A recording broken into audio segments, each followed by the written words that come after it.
Smoke rises over the outskirts of Nabatea and Tyre after overnight Israeli airstrikes on suspected Hezbollah targets in southern Lebanon. In Beirut, political and public tensions are running high following a nationally televised address by Hezbollah's deputy leader Naim Qassem on the 11th of November 2025, a speech that directly challenged US and Israeli pressure over Lebanon's defense and ceasefire terms.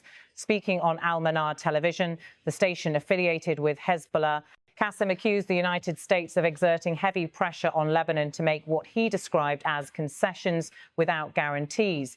His remarks came as part of a broader response to ongoing US-led diplomatic efforts to secure a lasting ceasefire between Israel and armed groups in southern Lebanon. Qassem's address, his first major televised statement since the start of the US brokered negotiations, marked a clear rejection of Western conditions being discussed for Lebanon's post-conflict security arrangement.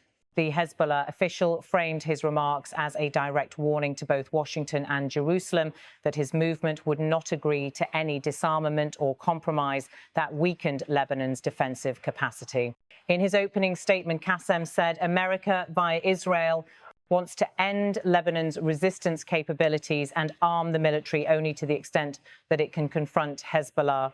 He accused Washington of trying to restructure Lebanon's defense forces in a way that, in his words, would neutralize Hezbollah's power while keeping Israel's regional military superiority intact. According to Qassem, the United States aims to use both political and economic leverage to influence Beirut's decision-making at a time when the Lebanese government is facing severe financial constraints and social unrest. The comments came amid renewed discussions in Washington and Tel Aviv about strengthening the Lebanese armed forces through conditional aid, an initiative that US officials say is intended to stabilize Lebanon's institutions, but that Hezbollah views as an attempt to curb its influence.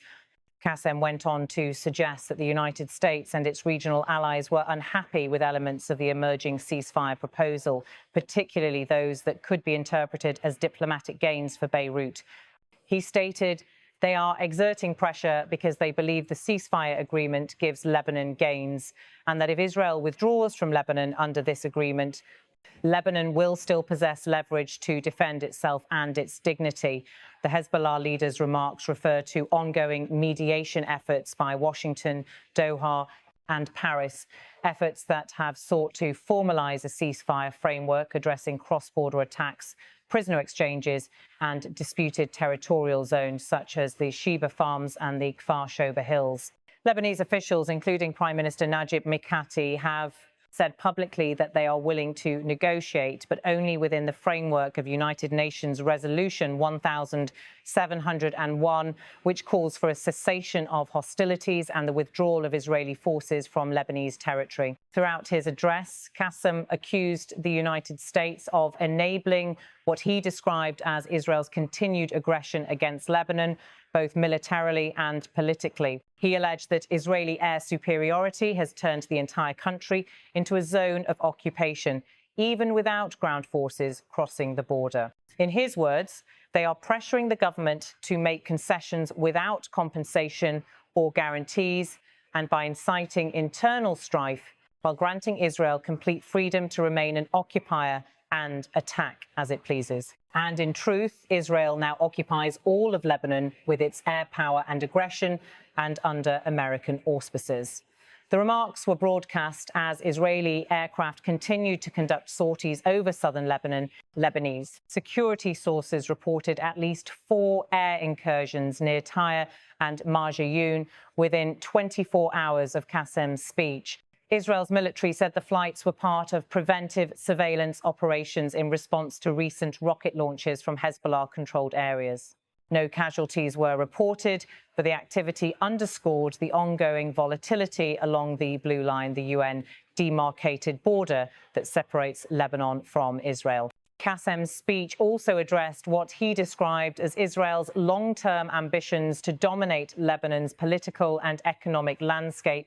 He stated, "This is the reality.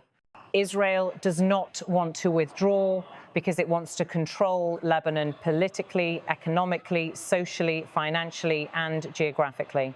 It wants Lebanon to be a backyard for the expansion of settlements as part of Greater Israel. That statement reflects Hezbollah's long-standing narrative that Israel seeks regional hegemony and uses both military and economic tools to exert control. Analysts note that while Israel officially denies any intent to occupy Lebanese territory, it continues to conduct overflights and surveillance operations, citing the need to prevent weapons transfers from Iran to Hezbollah. The Lebanese government, for its part, has repeatedly lodged formal complaints with the United Nations over Israeli air incursions, describing them as violations of sovereignty. UN peacekeepers stationed in southern Lebanon under the UNIFIL mandate have called on both sides to exercise restraint and to avoid actions that could trigger renewed hostilities. In the second half of his speech, Qassem reiterated Hezbollah's position on retaining its weapons, a point that has remained one of the most contentious issues in Lebanese politics for nearly 2 decades. He said, "We will not give up our weapons, which give us this resolve and strength and enable us to defend ourselves." Hezbollah has long argued that its arsenal is essential to defend Lebanon from Israeli aggression and that it complements rather than competes with the national army. Critics, including several Western governments and Lebanese political factions, contend that Hezbollah's independent military structure undermines the state's sovereignty and deters foreign investment. Qassem's comments came at a sensitive time for Lebanon's fragile political system. The country remains without a fully functioning government, and economic recovery efforts have stalled.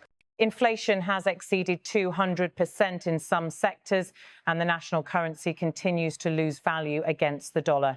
International lenders, including the International Monetary Fund, have conditioned financial aid on structural reforms and greater political stability conditions that remain unmet amid ongoing political divisions between Hezbollah-aligned parties and their opponents. Against this backdrop, Qassem framed Hezbollah's armed status not as a burden, but as a pillar of national security. He warned that any US or Israeli attempt to restrict Lebanon's defense capabilities would only deepen instability. His statement reflects Hezbollah's broader strategy to maintain its role as both a military actor and a political stakeholder within the Lebanese state. In Washington, US officials have not directly responded to Qassem's latest remarks, but previous statements from the State Department have emphasized the need for all armed groups in Lebanon to respect UN resolutions and to work within the framework of the Lebanese state. American diplomats continue to argue that a strong and unified national army is essential for Lebanon's long-term security and sovereignty. Meanwhile, in Israel, officials have described Hezbollah's continued rearmament as a major threat. Israeli Defense Minister Yoav Gallant stated last month that any attack from Lebanese territory would be met with what he called a decisive and disproportionate response.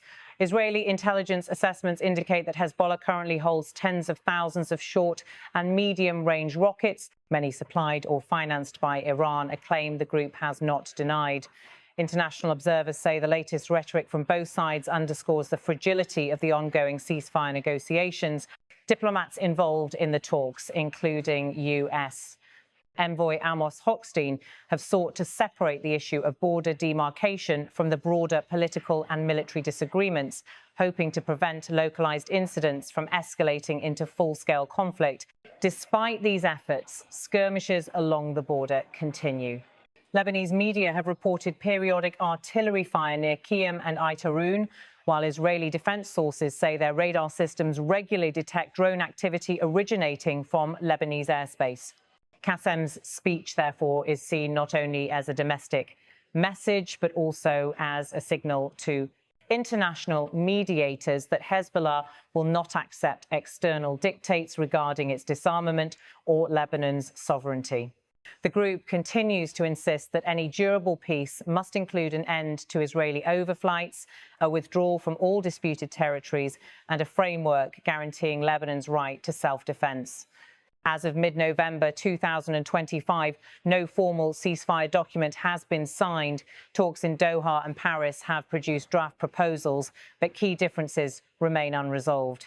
Lebanon's government, under caretaker leadership, is balancing intense pressure from Western allies with Hezbollah's internal influence, a dynamic that has defined the country's political life since the 2006 war. In conclusion, Qassem's address underscores the deep mistrust that continues to shape Lebanon's relationship with both Washington and Tel Aviv. His insistence that Hezbollah will retain its weapons reaffirms the group's central role in Lebanon's security equation, while also highlighting the challenges faced by international mediators seeking a sustainable truce. For now, the situation along the Lebanese-Israeli border remains volatile. Israeli air patrols continue daily. Hezbollah maintains a state of alert in southern Lebanon. Diplomatic efforts persist but have yet to yield a breakthrough. Naim Qassem's warning is clear. Hezbollah will resist any agreement that compromises its ability to defend Lebanon. The United States and its allies continue to press for a demilitarized framework under international supervision. Between these two positions lies the fragile balance that will determine whether Lebanon moves towards stability or faces another cycle of confrontation. The standoff remains unresolved. Negotiations continue. The risk of escalation endures. طبعا أمريكا باليد الإسرائيلية تريد أن تنهي قدرة لبنان المقاوم وأن تسلح الجيش بمقدار قدرته على مواجهة حزب الله. عم يضغطوا لأنهم يعتبرون أن الاتفاق يعطي لبنان مكاسب، وأن إسرائيل إذا خرجت من لبنان بهذا الاتفاق يبقى لبنان يملك أوراق قوة ليدافع عن نفسه وعن كرامته. من هون عم يضغطوا على الحكومة لتقدم تنازلات من دون بدل ومن دون ضمانة وعن طريق الفتنة، مع إعطاء حرية كاملة لإسرائيل أن تبقى محتلة وتعتدي متى تشاء. وهي حقيقة الآن إسرائيل محتلة لكل لبنان بطيرانها وعدوانها وبإدارة أمريكية. هذه هي الصورة. إسرائيل لا تريد أن تخرج لأنها تريد أن تتحكم بلبنان سياسيا واقتصاديا واجتماعيا وماليا وجغرافيا، وتريد أن يكون لبنان حديقة خلفية لتوسيع المستوطنات كجزء من إسرائيل الكبرى. لن نتخلى عن سلاحنا الذي يعطينا هذه العزيمة وهذه القوة ويمكننا من الدفاع، ألا وإن